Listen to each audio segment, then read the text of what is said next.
반갑습니다. 제가 기도하고 시작할까요? 네. 좋으신 하나님 감사합니다. 이 시간 함께 해주셔서 감사합니다. 하나님께서 충만히 임재해 주시고 또 우리 마음에 하나님의 마음도 알고 느낄 수 있는 시간 되게 하여 주시고 우리가 주님 앞에 어떻게 가까이 가야 할지를 또 아는 시간, 또 하나님 또 부르시는 이 섭리 가운데 우리가 어떻게 반응해야 할지 고민하는 시간 되도록 도와주시옵소서. 성령 충만하게 하여 주시옵소서. 예수님의 이름으로 기도합니다. 아멘. 여러분 반갑습니다. 저는 이원용 선교사라고 하고요.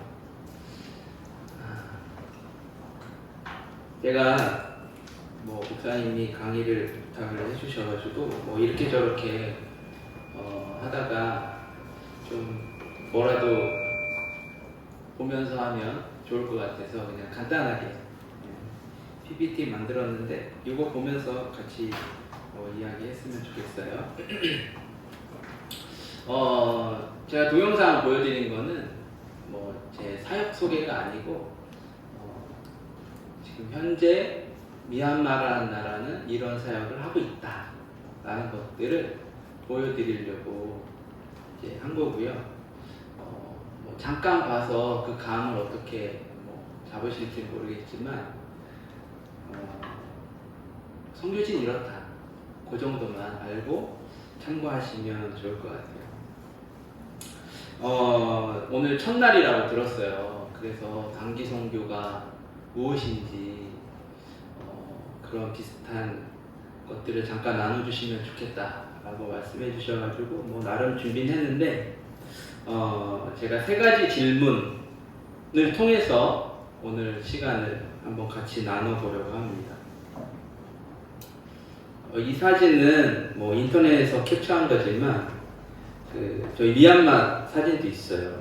저희 유치원 사진인데 요즘에 우리 순복음 강남교회 예배 사이에 미얀마 성전 건축한다고 사진 뜨는 거 보신 적 있으세요? 그 유치원입니다. 그 유치원 옆에 큰 마당이 있는데 거기에 지금 공사를 하고 있어요. 첫 번째 질문이 뭐냐면 왜 단기 선교인가? 제가 이제 오늘 와서 임원분들하고 여쭤봤어요. 왜 단기 선교 가시는지. 여러분 단기 선교 왜 가시나요?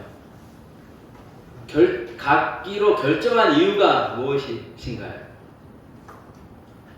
이렇게 물어보면 아무도 대답 안 하는 줄 알았는데 나름 결정한 계기가 있겠죠. 그죠? 저는 그렇게 생각해요. 그 계기가 어떠한 계기든 다 좋다. 거룩하게 생각하는 계기도 있을 거고 이유도 있고 그냥 한번 가보는 것 그런 이유도 있을 수 있어요. 그 다음 슬라이드 보면은 제가 요거를 이렇게 올려놓은 이유는 뭐냐면 저의 얘기를 잠깐 하면 조금 그런 거다라고 이해하실 수 있을 것 같아가지고 올렸는데 저는 단기 선교를 통해서 비전을 찾았거든요. 저는 여의도 순복음교회 아동부, 중등부, 고등부 나왔어요. 그렇다고 제가 신앙이 좋았느냐? 절대 그렇지 않습니다. 저희 어머님이 그 당시 구역장님이셨는데 교회 가면 그 당시 500원 동전 하나 주시겠다고 그래가지고 쫓아간 게 교회 다닐 계기예요. 그러면서 아동부, 중등부, 고등부는 친구들이랑 놀러 갔어요. 저 나이 그렇게 많진 않은데 제가 여의도 어렸을 때 다닐 때는 여의도 광장이 있었어요. 지금 여의도 공원이잖아요. 여의도 광장이 있었고 거기서 자전거 타고 롤러스케이트 타고 그리고 중간중간에 매점들이 이렇게 쫙 있어요. 그러면 여의도 가서 친구들하고 거기 가서 노는 게 제 주일 일이었어요. 예배는 그리 중요하지 않았어요. 노는 게 중요했기 때문에. 그렇게 이제 고등부까지 다니다가 이제 대학을 갔어요. 대학을 가고 고등부 졸업하면 이제 여의도는 청년 모임이 크게 두 개가 있어요. 이렇게 프리즘이라는 곳이 있었고, 그 다음에 대학 선교회라는 곳이 있었는데, 친구들하고 이야기하다가 우리 이 양쪽 예배를 다 가보고 우리 선택을 하자 해가지고 대학 선교회 예배를 갔다가 거기서 대학 선교회에서 선배들한테 잡혔어요. 대학 선교회 가니까 저희 학교 선배들이 있잖아요. 대학 선교회니까 대학마다 학생들이 같이 예배드리거든요. 그래서 거기서 선배한테 잡히는 바람에 저쪽 예배를 가보지도 못하고 여기 잡혔어요. 그러니까 집에 뭐 예를 들어서 주일날 교회 뭐 그냥 가죠. 근데 주중이 문제죠. 학교 가면 이 선배들이 기다리고 있어요. 이 대학선교회는 지금은 많이 없지만 기독교 동아리로 모임이 있었어요. 그러니까 계속 불러내요. 밥 먹으러 가자, 놀러 가자, 농구하러 가자, 운동하러 가자. 그래서 피자 사준다고 그래가지고 피자 먹으러 갔더니 끝나고 철야 예배를 가는 거예요. 그리고 학생 식당에서 밥 먹고서 맛있게 분식이랑 먹고 양육하자 그러고. 사실 저는 되게 하기 싫었거든요. 그런 거랑 거리가 먼 사람. 참고로 저는 물리를 전공했어요. 아, 이런 거에 반응하시는구나.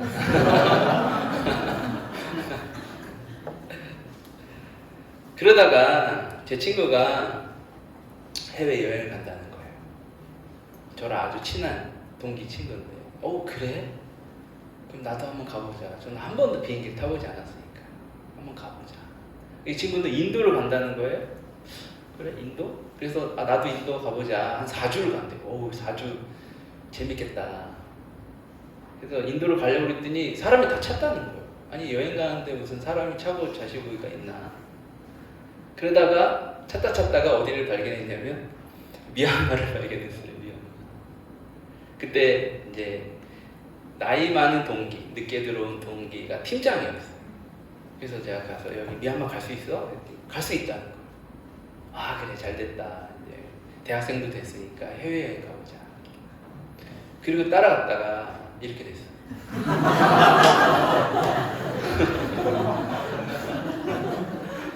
여러분, 단기 선교 잘 가셔야 돼요.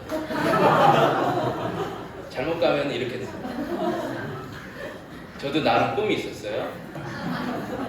저는 사실 중학교 때부터 그 과학동화 아세요? 요즘도 있나? 과학동화를 매달 사서 봤어요. 그 우주에 관련된 걸 제가 좋아해가지고.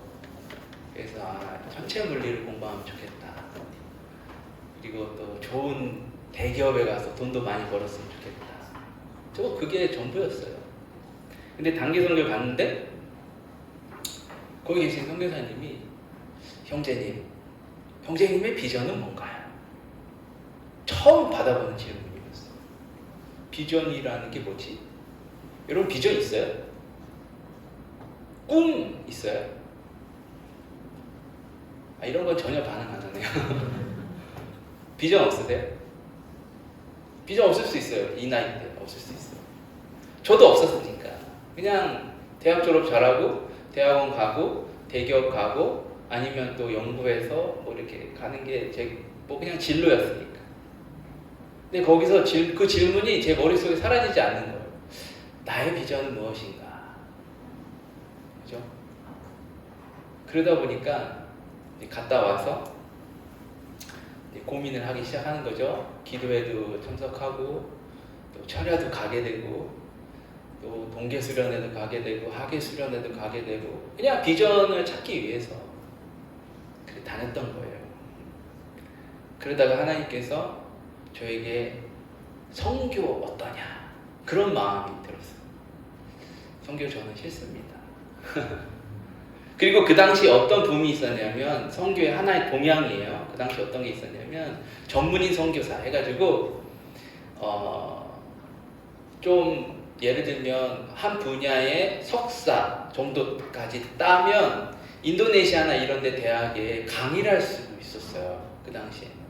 그러니까 뭔가 전문적인 지식이 있으면 현지에 가서 살면서 그것을 가르치거나 일을 하면서 돈도 벌면서 선교할 수 있는, 그게 그 당시에 이제 막 시작된 선교 동향 중에 하나였어요. 한 강사님이 그 얘기를 하시면서 그래, 그러면 하나님이 선교 보여주시니까 그런 선교 한번 해보자. 공부를 좀 해서 그런 동남아나 좀 못 사는 나라에 가서 가르치면서 돈도 벌고 선교해보자. 그런 마음이 딱 생겼어요. 그런데 하나님이 그걸로 만족해하는 것 같지가 않은 거예요. 기도를 하고 모임에 가고 하다 보니까 하나님이 그게 아니라 너는 파트타임이 아니고 풀타임이라. 풀타임 선교를 하라는 거예요. 제가 좋아할게요? 안 좋아할게요? 안 좋았어요. 전혀 하기 싫었어요. 진짜 싫었어요. 그런데 이제 나중에 이제 수련회 가서 기도하다가 하나님의 어떤 그 모습을 보면서 아, 내가 해야겠다 해가지고 이제 대학을 졸업하고 신학대학원을 가고 선교를 빨리 갈 수 있는 방법을 찾다가 여의도 순복음교회 들어와서 파송받으면 빨리 가겠다 해가지고 여의도 사역을 하고, 그리고 어떻게 하다 보니까 미얀마를 가게 됐어요. 그래서 미얀마에 제가 2월에 나왔어요. 2월에 나왔는데 10년 6개월 하고 나왔어요. 긴 건가요? 긴 건가요? 전 지금 화장실 가서 그냥 나온 느낌인데 긴 건가요? 하여튼 10년 6개월 정도 하고 나왔더라고요. 제가 말씀드리고 싶은 건, 여러분, 단기 선교는 어떤 이유로도 갈 수 있다. 저는 여행 가려고 갔으니까 아무것도 모르는.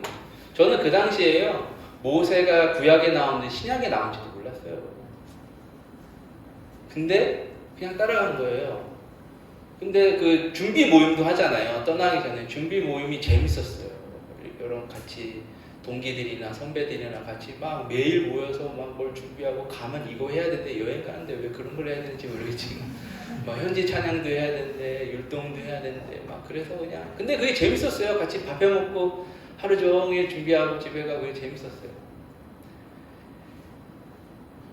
이 단기 선교를 통해서 여러분, 어떻게 보면 하나님이 여러분의 신앙의 귀한 첫 걸음을 제시한 것일 수도 있다. 그것이 단기 선교의 끝이 여러분 어떠한 선교로 그 끝이 이어지지 않는다 할지라도, 저는 여러분이 여러분 삶에서 하나님과 깊이 그리고 가까이 살아가는 자가 되길 하나님 원하신다. 여러분, 솔직히 말씀드릴까요? 제가 99년도에 처음 단기 선교를 갔어요. 그리고 99, 2000, 2001, 2002, 2004, 2005 매해 갔어요. 매해. 미얀마만 갔어요. 저희 때는 2주는 되게 짧은 거였어요. 3주, 4주 이렇게 갔는데, 여러분 솔직히 말씀드리면 1, 2주 와서 선교지에서 뭘 할 수 있어요? 제가 2013년도에 미얀마 갔는데 2014년도부터 팀이 왔어요. 7, 8월은 거의 팀 맡느라 정신이 없어요. 거의 한 3, 4팀, 4, 5팀. 한 해는 한 7, 8팀이 온 것 같아요. 근데 일주일 동안 대체로 이제 일주일 정도 있다 가시더라고요. 여러분, 일주일 와서 뭐 할 수 있어요? 제가 오늘 실제적인 걸 말씀드릴게요. 첫날이니까. 뜬구름 잡는 건 저는 얘기 잘 안 해요. 뭐 할 수 있어요? 일주일 와서 뭘 할 수 있어요? 미얀마말 할 줄 아세요? 여기 보니까 캄보디아 말 할 줄 아세요? 베트남도 있고 네팔도 있고 할 줄 아세요? 그날만? 그 나라만? 여러분, 그 나라만 못하면 아무것도 못하는 거 아시잖아요. 요즘 삼성 핸드폰이 AI가 나왔다고 해서 이걸, 여러분 현지 사람들 삼성 핸드폰 안 써요. 이런 사람들이 핸드폰이 다 중국제 싸구려 쓰지, 누가 그런 거 써요. 현지말 못하는데 뭘 할 수 있어요? 유치원 아이들한테 뭘 가르칠 수 있어요? 아무것도 못해요, 여러분. 그런데 하나님 왜 단기 선교를 보내시느냐? 솔직히 말씀드리면 하나님은 여러분한테 관심 있지 그 사람들한테 관심 없어요. 하나님은 여러분한테 관심 있어요. 포커스가. 저는 그렇게 생각합니다. 그래서 그 다음 보면 하나님의 인도하심, 지금 이제 창세기 50장 20절 말씀인데 이건 요셉이 한 얘기거든요. 요셉이 17살까지 뭐 아무것도 몰랐죠. 그죠? 그냥 아버지 품 안에서 편안하게 살던 친구. 그죠? 그 당시에 어떻게 보면 아버지와 겸상을 하고 같이 자고 한다는 거는 아주 신분이 높은. 근데 졸지에 노예가 되고 감옥까지 가잖아요. 왜 이런 시련이 나한테 있는 걸까? 그죠? 지금 당장 내가 지금 감옥에 있고 그런 노예가 됐다고 생각해 보세요. 그럼 여러분은 어떨 것 같아요? 여러분 감정이. 미래가 없죠. 그죠? 너무 답답하고 힘들고 그냥 죽고 싶고. 그죠? 근데 나중에 보니 그게 아니었다는 거죠. 내가 왜 이런 길을 걸어왔고 내가 왜 이 자리에 앉아 있는지. 그죠? 마지막 오늘과 같이 많은 백성의 생명을 구원하게 하시려고 나를 여기에 보내셨다. 여러분 요셉의 핵심이 총리가 되는 게 아니에요. 그런 과정 속에서 어려움과 고통 속에서 힘든 과정 속에서 하나님이 함께 했다라는 거예요. 창세기 37장부터 보세요. 하나님이 요셉과 함께 했다. 노예가 됐을 때도 하나님이 요셉과 함께 했다. 감옥에 있을 때도 하나님이 요셉과 함께 했다. 이 부분이 중요한 거예요. 총리가 되는 게 중요한 게 아니고. 그래서 저는 요셉 꿈꾸는 자, 저 그거 별로 안 좋아합니다. 하나님이 여러분과 함께하고 있다는 것이 중요한 거예요. 중요한 거예요. 제가 단기 선교 막 다닐 때 제가 가서 그 나라를 변화시킬 줄 알았어요. 그 바닥에 떨어진 복음화율을 내가 일주일 갔다 오면 확 높일 줄 알았어요. 아무런 효과가 없어요. 그런데 변화는 누가 되느냐? 내가 되고 있는 거예요. 저는 이쪽 길 가고 싶은데 자꾸 하나님 일로 가라는 거예요. 그래서 점점점 일로 이렇게 가다 보니 여기까지 오게 됐어요. 네, 하나님 당연히 그 나라 영혼들의 관심이 많습니다. 그러나 나에게도 하나님 관심이 있다. 그리고 하나님 나와 지금 함께하고 계시다. 그것을 여러분 알아야 합니다. 아셨죠? 네. 그래서 단기 선교를 준비하고 갔다 와서 이후 계속 하나님이 나와 함께하고 있다는 걸 잊어버리시면 안 됩니다. 하나님이 나를 어디론가 인도하고 계시다라는 것을 잊어버리시면 안 됩니다. 그게 중요합니다. 그 다음 페이지는요, 이제 현 상황을 제가 인터넷 뒤져서 찾은 자료인데, 이곳이 아시아 지역입니다. 최근 요즘 자료라고 보시면 돼요. 인구가 48억이에요. 아시아에만. 나라가 50개 나라. 종족이요? 7,526 종족이 이 지역에 살고 있어요. 여러분, 종족의 구분의 첫 번째가 뭔지 아세요? 언어예요, 언어. 그럼 이 지역에 언어가 7,500개 있다는 거예요. 미얀마에만 153 종족이 있습니다. 언어가 다 달라요. 영어 할 줄 안다고 되는 게 아닙니다. 그죠?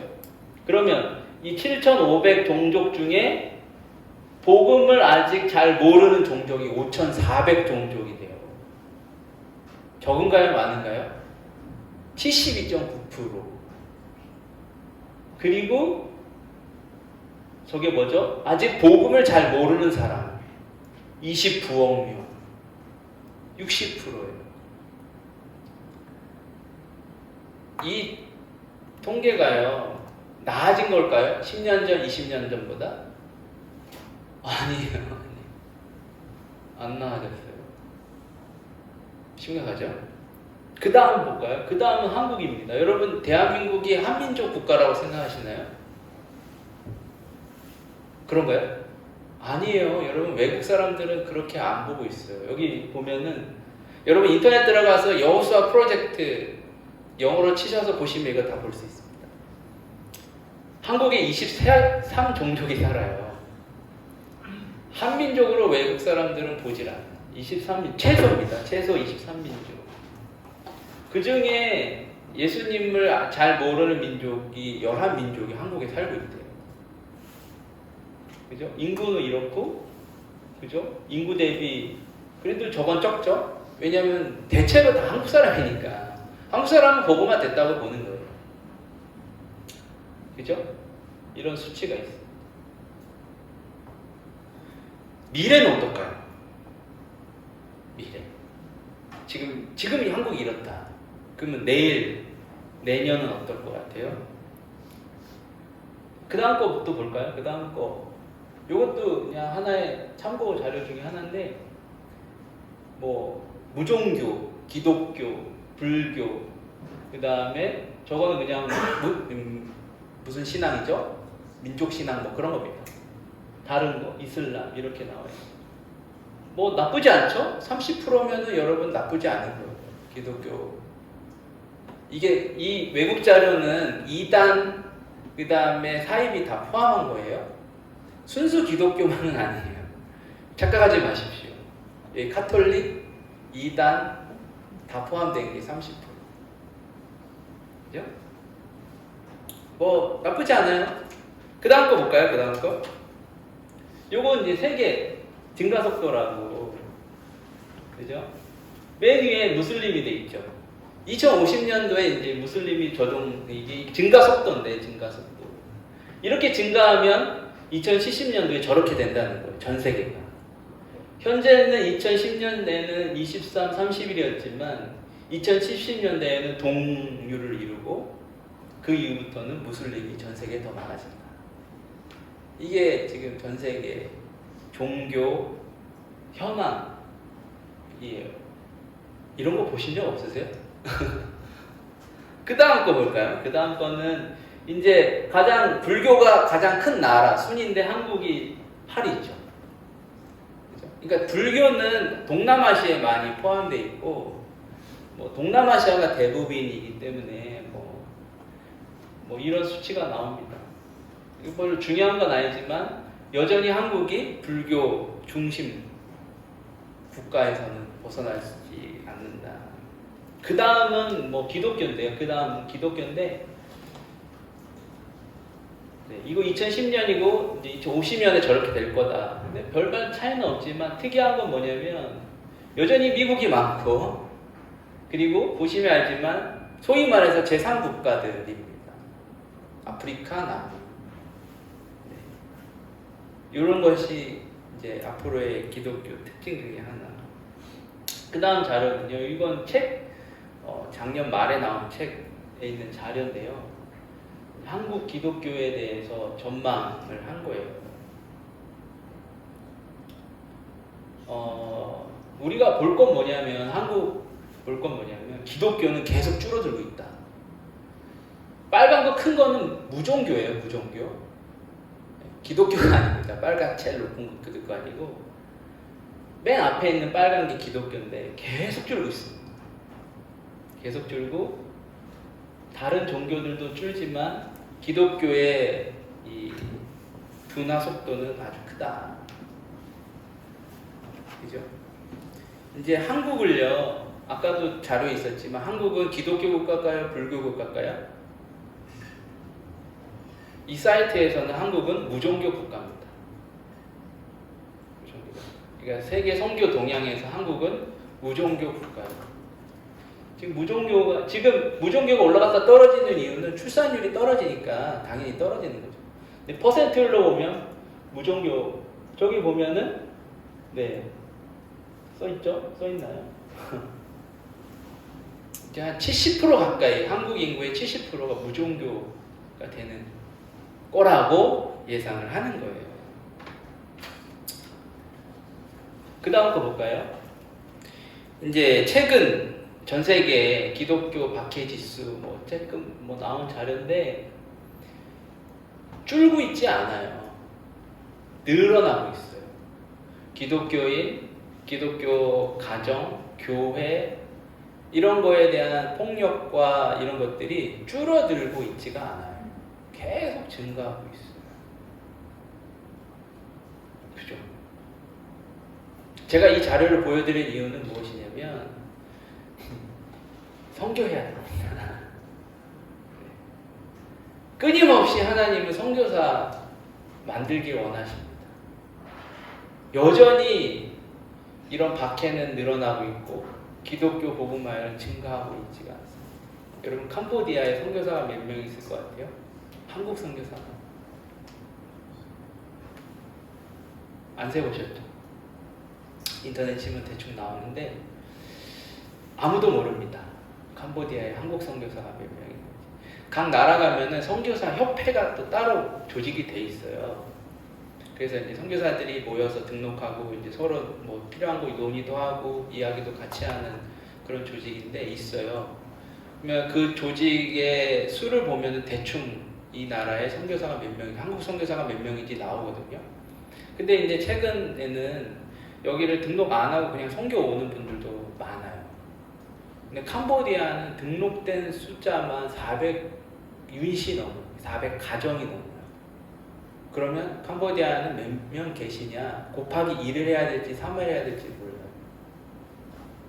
제가 말씀드리고 싶은 건 선교사가 많음에도 불구하고 캄보디아는 여전히 복음이 2%를 못 넘는다. 20년이 넘도록. 왜 그럴까? 그죠? 고민해야 봐야 할 문제 아닐까. 그 다음 슬라이스는 그냥 빈곤이란 뭔가 뭐 이런 슬라이스고요. 그 다음 슬라이스는 요거는 우리가 한번 저는 같이 보면 좋을 것 같아서 1994년도에 연령별 선교사 분포예요. 94년도에는 젊은 층이 많았죠. 40대, 50대가 많았죠. 지금은요? 선교사도 고령화가 많이 됐다는 거예요. 그죠? 심각합니다. 이거 굉장히 심각한 겁니다. 젊은 선교사들이 거의 안 나온다고 보시면 돼요. 지금 새로 오신 선교사님 딱 보면은 70대, 60대 이런 분들이 많아요. 이건 또 우리가 고민해야 될 부분이 아닐까. 그죠? 그러면 그 다음 질문이 그러면 우리는 무엇을 해야 하는가? 그죠? 그 다음 슬라이드 볼까요? 2018년 단기선교 아시아, 그러니까 이제 선교 아시아 포럼이 있었어요, 대만에서. 이때 발표된 글 중에 하나가 뭐였냐면 한국 단기선교팀 오지 마세요. 2018년. 이 이야기가 대만에서 현지 사역자들한테 나왔고 동남아는 사실 이전부터 한국 선교사가 더 이상 필요하지 않다. 이런 이야기들이 이전부터 나오기 시작했어요. 여러분 어떻게 생각하십니까? 현지인들이 오지 말래요. 여러분 왜 가시려고 그러세요? 그럼 문제가 뭐냐? 제가 여기 써놨지만 문화를 무시하고 우월주의고 끼리끼리 다니고 보여주기식이고 어설픈 준비. 마음에 안 든다는 거예요. 여러분 미얀마에 단기팀 와서요 막 율동도 하고 드라마도 막 하는데 저희들이 그냥 봐주는 겁니다. 왜냐하면 요즘은 유튜브에 다 있잖아요. 저희 신학생들도 유튜브 보고요 한국 율동 엄청 잘합니다. 그리고 막 창작해서 드라마 막 하고 선극 같은 거 하고. 한국에서 왔으면 좀 더 잘해야 되잖아요. 근데 20년 전이나 지금이나 부채춤 추면 전 좀 답답해요. 막 태권도 시범 막 이렇게 하고 이렇게 길거리에서 이게 좀 답답해요. 미얀마도 세대가 많이 변했어요. 그리고 저 정글 깊은데도 인터넷이 되거든요. 한국이 어제 무슨 일이 일어났는지 다 보고요. 제가 미얀마 저희 사역지는 양곤이라는 도시에 있어요. 양곤에서 한 3시간 비행기 타고 가면 좀 지방 거긴데 이제 돌아올 때 공항에 앉아서 이제 콜라 하나 사 먹으려고 매점에 가서 젊은 청년하고 얘기를 하는데 그 청년이 한국 드라마를 보고 있어요. 이렇게 보니까 이거 지난주에 한국에서 했던 거더라고요. 보니까 미얀마 자막까지 다 야 이거 어떻게 얻었냐 그랬더니 한국에서 오늘 드라마 하면 그 다음날 번역돼서 사이트에 올라오는데 그런 시대입니다. 그런 시대. 그러면 어설프게 준비하면 아이고 박수는 쳐주고 잘했다고 하죠. 그건 좋다. 근데 문제는 뭐냐? 화합이 안 되는 거예요. 현지인들. 우리는 선교하러 가고 그 사람들에게 무언가를 전해주러 가고 같이 함께 하려고 가지만 결론은 다 따로따로. 또 자기 마음대로 다. 버스 각자 타고 다니잖아요. 저희 신학교에 단기팀 오면 제가 얘기를 해요. 와서. 여기 신학교는 우리 신학생들이 9개월 동안 기숙을 하며 사는 데다. 그러면 기숙사 가서 학생들하고 만나고 또 남자들은 가서 학생들하고 축구하고 여자 기숙사 가서 서로 이야기하고 얼마든지 해라. 아무도 안 가요. 그런 것들이 이제는 현지에서 싫은 거예요. 그 다음 거 볼까요? 제가 몇 시까지예요? 죄송합니다. 네. 그 다음 거 뭐냐면 지금 우물 사업이고 저거는 이제 휴지통이지만 쓰레기 분리 사업 그리고 이거는 그냥 급식 사업 같은 거거든요. 현지에서 그런 사역을 많이 합니다. 여러분 우물 사역이 좋은 데는 잘 됐죠. 근데 아프리카 같은 데 우물 사업 생각 없이 하면 전쟁 나는 거 아시죠? 여기서 물이 나와요. 원래 아프리카는 물을 뜨러 걸어 다니잖아요. 먼 거리를. 그럼 여기에 물이 나면 이 근방에 있는 종족들끼리 이걸 차지하려고 싸워요. 그래서 한동안 우물 사업을 안 했어요. 우리는 우물 파주면 이 사람들이 물 마시고 하고 좋을 것 같다고 하지만 오히려 분쟁의 원인. 쓰레기 분리 사업이에요. 휴지, 플라스틱 이거 해서 분리해서 팔면 돈이 생기잖아요. 그래서 이제 한국 코이카에서 미얀마 와서 그걸 했어요. 근데 그 땅 주인이 그걸 보고 이게 돈이 되네. 그리고 그 땅을 이제 문을 잠가버리고 자기가 해버리고. 대표적으로 교회에서 밥 주는 거 하면 안 됩니다. 밥 먹으러 옵니다. 신앙이 하나도 없어요. 이런 어려움들이 많이 있어요. 그래서 그러나 그 다음 보면 그러면 성교는 뭘 해야 되느냐? 그 다음 슬라이드 보면은 성교는요 딱 세 가지예요. 전도하고 구제하고 사회사업하는 거. 그죠? 이거만 하면 됩니다.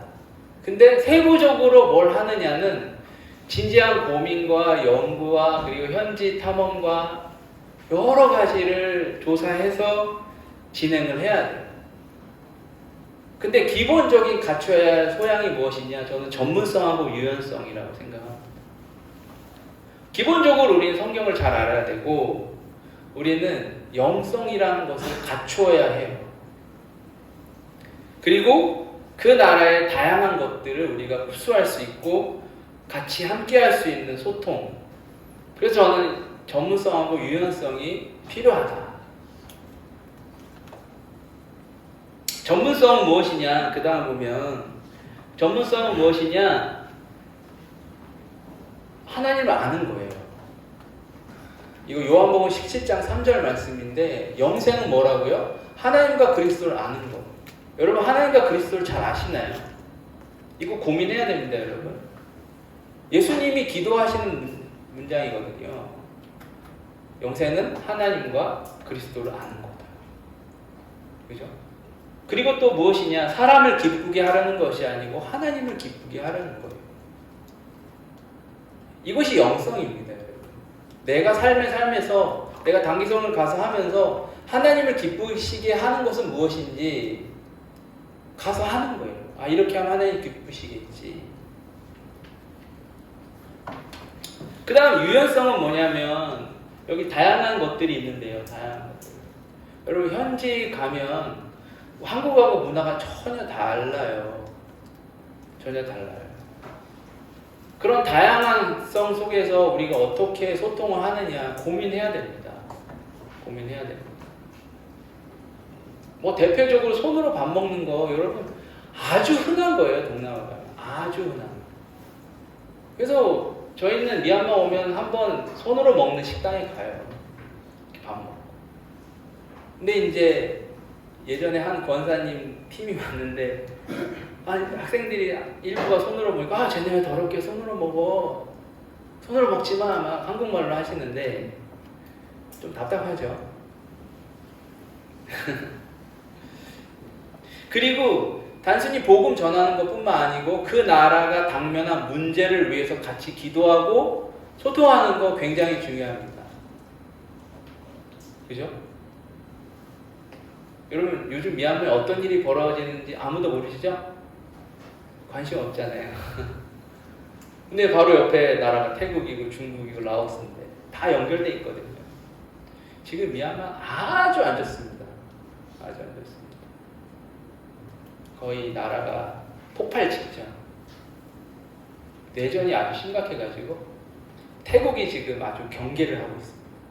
계속 사람들이 넘어와서 하루에도 몇천 명씩 넘어오고 이쪽 지역이 다 계속 전투기로 폭탄. 지금 우크라이나 러시아보다 더 심각한데요. 그래서 지금 미국에 있는 주요 언론이나 유럽의 언론들 다 거기 종군 기자들 들어가 있어요.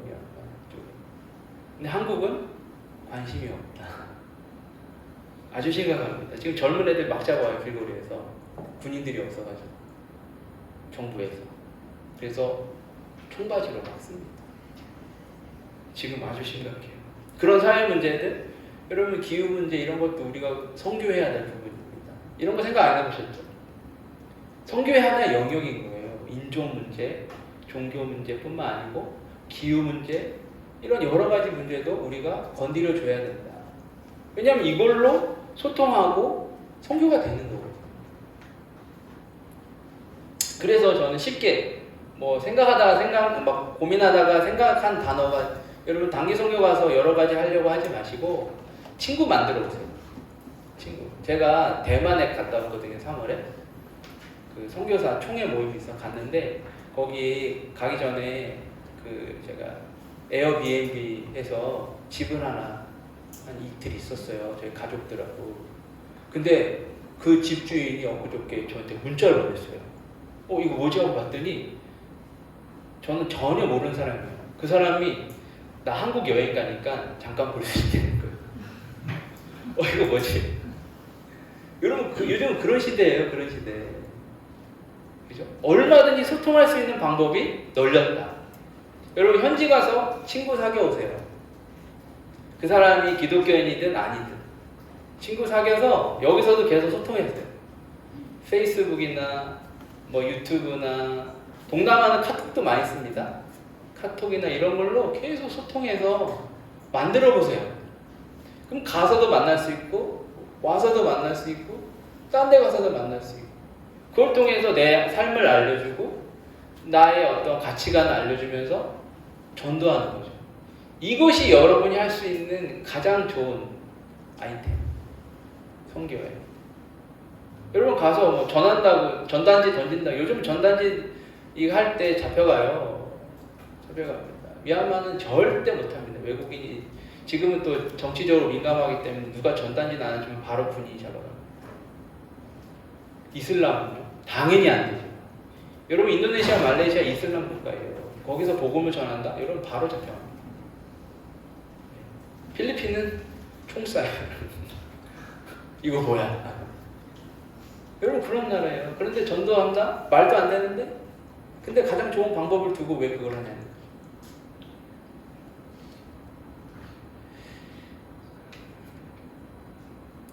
그 다음은 이건 조금 동떨어진 이야기이긴 하지만 나는 누구인가? 여러분 내가 단기 선교를 간다라는 건 그 기간뿐만 아니고 내 삶이 선교사가 돼야 됩니다. 선교하러 가는 거니까. 그죠? 제가 그 웹이라는 선교단체가 있어요. 아주 유명하고 글로벌한 단체입니다. 외국 선교사도 굉장히 많은 그 외국 선교단체 부대표님을 제가 알아가지고 잠깐 이야기한 적이 있는데 여러분 이제는요 시간, 장소 개념이 없는 세대에 살고 있는 거 알고 있죠? 예. 시간과 장소는 의미가 없다. 그런 개념에 사셔야 되는데, 그래서 그런지 모르지만 서양 선교사들은 장기 선교사, 단기 선교사 구분이 사실 없어요. 우리는 아직까지는 장기와 단기를 구분해서 선교를 가잖아요. 또 그렇게 맞춰 준비하고. 근데 외국은 이미 장단기 구분이 없어요. 그래서 제가 물어봤어요. 그럼 외국 선교사들은 장기를 몇 년이라 생각하냐? 그건 자기가 설정하기 나름이래. 그래서 어떤 미국 선교사는 2년 있다 가고 1년 있다 가고 그러면 그게 장기야? 장기래요. 2년, 3년, 어떤 선교사는 10년도 하기도 합니다. 그러나 1년, 2년도 다 장기래요. 그러니까 장단기 구분이 없는 거예요. 제가 말씀드리고 싶은 건 뭐냐면, 여러분 일주일 가시든 10년을 가시든 여러분은 선교사의 정체성이 필요하다는 겁니다. 그리고 그 기간에만 내가 선교사로 사는 게 아니잖아요. 그죠? 사실 단기 선교의 가장 중요한 건 언제인 줄 아세요? 갔다 와서. 준비는 그냥 다 해요. 뭔가를 목표를 두고 하니까. 가서도 해요. 현지 와서 긴장감 갖고 해요. 갔다 와서는 다 풀어지잖아요. 근데 더 중요한 건 갔다 와서거든요. 갔다 와서 하나님의 인도하심과 또 갔다 가서의 경험을 가지고 내가 어떻게 살아가느냐가 더 중요한 거 아니겠습니까? 그게 중요한 거예요, 여러분. 그래서 저는 제가 나름대로 이제 정리한 건 뭐냐면, 그 다음 보면 이제 하나님의 형상이에요. 하나님의 형상. 우리는 하나님의 형상을 잊어버렸다. 잊어버렸어요. 그래서 우리가 교회를 다니고 기독교 교육을 받고 어떤 선교지에 가서도 교육을 받고 내가 인생을 살면서 하나님과 함께 교회 다니면서 신앙에 대해 고민하고 신앙 성숙과 성장과 양육에 대해서 고민하는 이유는 뭔가? 내가 뭔가 높은 사람 되기 위해서? 절대 아니죠. 그죠? 내가 그런 것들에 고민하는 이유는 내가 왜 선교를 가야 되고, 이 모든 것들의 핵심은 하나님 형상의 회복이에요. 뭉그러졌던 나의 형상을 회복해 가는 과정. 이것도 하나의 과정중이다 라고 생각을 합니다. 우리는 하나님의 축복받은 사람. 그 다음 슬라이드 보면 이건 이제 이 순복음에서 종종 얘기하는 이제 것들인데, 우리가 삼중 형벌을 받아서 모든 것이 다 망가졌다. 예수님이 그것을 다 회복해 주시고 예수님을 믿는 우리는 이 세 가지의 축복을 다 받은 사람. 그래서 우리는 축복받은 사람. 결국은 뭐냐? 하나님의 형상을 회복한 사람. 네. 그 다음 보면 축복받은 사람은 하나님의 형상이다. 그래서 저는 몇 년 전부터 하나님 형상 회복 운동해야 된다. 이것이 성교와 양육과 신앙과 성장과 성숙과 이 모든 것들이 다 아우르고, 여러분은 하나님의 형상 회복된 자로, 여러분 불완전한 모습으로 전하면 불완전한 것이 전해지는 거 아니겠어요? 그죠? 가기 전까지 완벽해질 수는 없어요. 그러나 최선을 다해서 나름의 준비를, 그 준비는 뭐냐? 내가 하나님의 형상을 회복해 가서 그 모습을 보여주면 되는 거예요. 내가 하나님의 자녀고 내가 예수 그리스도에 인해서 축복받은 자라는 걸 보여주는 것이 선교 아니겠어요? 그죠? 그래서 단기 선교 후회가 중요하다. 후회가 중요하다. 여러분 준비할 때는 막 말도 많고 탈도 많지만 준비됩니다. 재정 요즘 해외 가는 거 뭐 특별히 어렵지 않잖아요. 그죠? 해외여행도 자주 가는데 뭐. 옛날에는 재정이 없어가지고 젊은 청년들이 없어가지고 막 여러 가지. 지난주 여러분 김치 부침개 잘 먹었습니다. 떡볶이 오뎅. 예전에도 그런 거 많이 했어요. 근데 이제 요즘은 그런 시대는 아닌 것 같고. 가서도요, 여러분 현지 딱 도착하는 순간 여러분 다 긴장하고 막 말도 잘 듣고 막 그래요. 갔다 와서 인천공항 도착하는 순간 막 풀어져요. 그리고 내 살 길 찾아 막 가요. 중요한 건 그거 아니에요, 여러분. 내 살 길 찾아가는 거 중요한데 그 길에서 내가 어떻게 단기 선교를 경험한 것과 그동안 준비하면서 받은 은혜들과 그러면서 성장되어 있는 것들을 활용해야 돼요. 내 삶에서. 그죠? 학교나 직장이나 뭐 알바한 데나 가정에서나 그런 것들을 적용하면 살아야 되잖아요. 그게 중요한 거 아니겠어요? 이 단기 선교는 사실 단기적으로 임팩트 있게 내가 신앙을 올릴 수 있는 기간인 거예요. 사실 그런 작용도 합니다.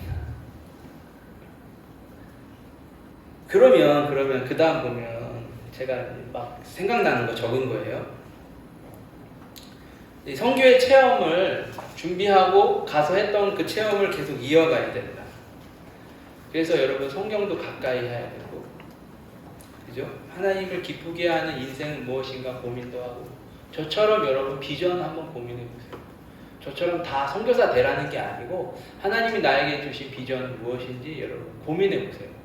지금부터 고민하시고 보여주시는 것을 자세히 보시면서 하나님은 나를 어떻게 되길 원하시는, 무엇이 되길 원하시는, 어떠한 길을 가기 원하시는가를 고민해 보시라는 거예요. 중요한 건 공동체입니다. 여러분, 공동체가 하나 되지 않으면 아무런 효과가 없는 거 아시죠? 제가 단기팀 보면 이 공동체는 괜찮다, 이 공동체는 좀 쉽지 않겠다, 이게 한 번에 딱 보입니다. 그러면 사역도 딱 보여요. 여러분, 그리스도의 몸을 만드는 건 굉장히 중요합니다. 신앙생활에 있어서 내가 리더가 다 되는 거 중요하지 않아요. 각자의 역할이 있습니다. 각자가 해야 할 일이 있습니다. 옆 사람을 위해서, 현지를 위해서 그 역할만 하면 돼요. 그러면 조화가 되는 거예요. 이게 은사예요,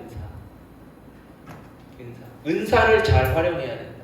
누구는 리더의 은사가 있고, 누구는 섬김이 있고, 누구는 밥하는 은사가 있고, 뭐 그런 거 아니겠어요? 그거 역할만 잘해서 잘 만들면 여러분 생각보다 놀라운 은혜가 있다. 그리고 여러분, 저는 사회 참여를 좀 하시라. 고민 같이 해보자. 여러분, 청년들의 모임 공동체에는 어떤 제한이 없습니다. 얼마든지 토론할 수 있고 이야기할 수 있는 그런 장을 만들어서 우리가 기독교적인 가치관과 세계관을 가지고 그걸 나름대로 정리를 하고 그걸 가지고 나아가서 선교를 하는 거예요. 해외 나가서도 할 수 있어요. 해외 나가서 충분히 할 수 있고 한국에서도 충분히 할 수 있다. 그래서 그 다음 보면 여러분 전문성 갖춰야 됩니다. 여러분, 제가 요즘 저의 관심은 선교가 아니에요. 저의 관심은 AI입니다. 그래서 제가 지하철 안에서 책을 이렇게 보고 왔는데 AI가 제대로냐 아니냐, 얘가 주는 정보가 정확하냐 안 정확하냐 가리는 거 되게 중요하잖아요. 전문성이 없으면 안 된다. 선교도 마찬가지예요. 여러분, 일주일하고 대충 가지 마세요. 그 나라를 다 파헤쳐셔야 됩니다. 역사부터 해서 경제, 현재 상황, 문화, 그 모든 것을 다 파헤쳐서 이 나라가 어떤 나라인지 완전히 뒤집어 놓고 가셔야 돼요. 그래야 가서 내가 뭘 할지, 어떻게 할지, 나의 행동은 어떨지, 그게 다 나오는 거예요. 그죠? 그 나라 사람들보다 더 깊은 역사를 알고 이야기해보세요. 그 사람들이 깜짝 놀라요.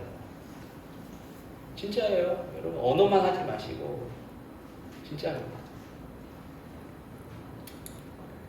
그리고 선한 영향력 굉장히 중요해요.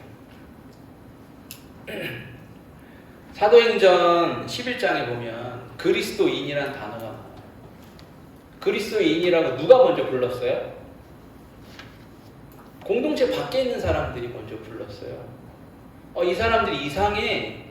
가끔 모여서 무슨 이상한 짓도 하고 예수님을 안다 그러고 가르친다 그러고 뭐 믿어야 된다고 막 이렇게 이야기를 해.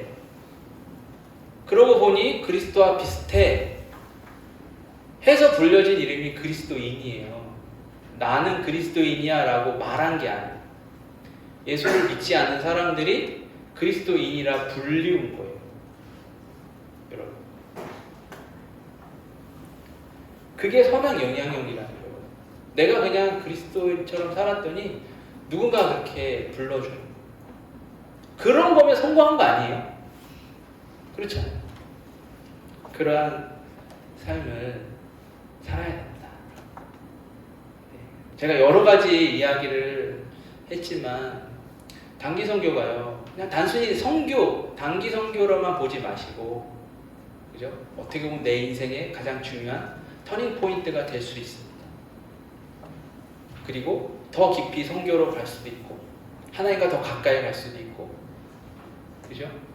그리고 내 인생의 전환이 될 수도 있고, 내 신앙에 한 단계 성장할 수 있는 그런 계기도 될 수 있고, 다양한 요소가 있어요.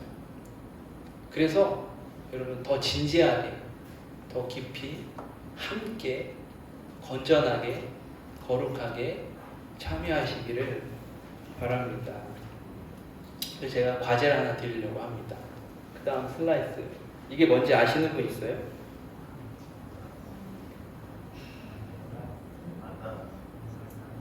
아시는 분? 예. 네. 이게 저도 책 보고 알았는데, 그 오타니 쇼헤이라고 요즘에 지금 메이저리그에서 뭐 어마어마한 친구인데, 이 친구의 인터넷 책에는 이렇게 나왔더라고요. 만다라트 기법이라고. 모양이 불교의 문양이랑 비슷해가지고 이름은 그렇게 붙여졌는데, 여러분 일본어 잘 모르시니까 일본 팀도 없고, 그 다음 보면은 요거예요. 이 친구의 최종 목표는 뭐냐면 일본의 8개 구단의 드래프트들을 받는 1순위 받는 게 최종 목표예요. 이것을 이루기 위해서 몸 만들기, 제구, 구위, 스피드 이렇게 만든 거예요. 이 목표를 해야 된다. 8개. 그죠? 8가지 목표를 또 세웠어요. 이 8가지 목표를 이루기 위해서 또 세부의 목표를 세운 거예요. 지금 오타니 쇼헤이는 어마어마한 인물입니다. 메이저리그에서 홈런 1위, 타율 1위, 타점 1위, 안타 1위 다 1위예요. 뭐 그것도 중요하지만 이렇게 노력을 해야 된다. 뭔가 목표를 세우고 내가 이 목표를 이루기 위해서 뭘 해야 되고 또 그것을 위해서 세부적으로 또 뭘 해야 되는지. 그죠? 뭐 제가 점검하는 숙제는 아니지만 여러분 팀 또는 개인 요 과제를 한번 스스로 한번 해보시기 바랍니다. 우리 팀이 결국엔 가서 뭘 할 건지 그 최종 목표를 정해놓고 이 최종 목표를 하기 위해서 그 다음 세부 목표들은 무엇이 있고 이것들을 이루기 위해서 우리는 무엇을 해야 되는지 팀원들끼리 같이 이야기하시든지 아니면 또 개인적으로 하시든지 팀장님 따로 해보시든지 해보시고 한번 만들어 가보세요. 답은 없습니다, 여러분. 답은 없어요. 그러나 나름 고민하고 고민해서 만들어 보시면 어떨까. 네. 제가 더 많은 이야기도 하고 싶고 뭐 현지 이야기도 많이 하고 싶지만 여러분 이제는 잘 준비된 단기팀이 가야 된다. 그냥 옛날 방식이 아니라 정말 새로운 방식으로 지금 같이 변하는 젊은이들, 그 현지인들 같이 소통할 수 있고 선교할 수 있는 그런 선교를 해야 한다. 결국 그렇습니다. 여러분 어려운 것도 아닙니다.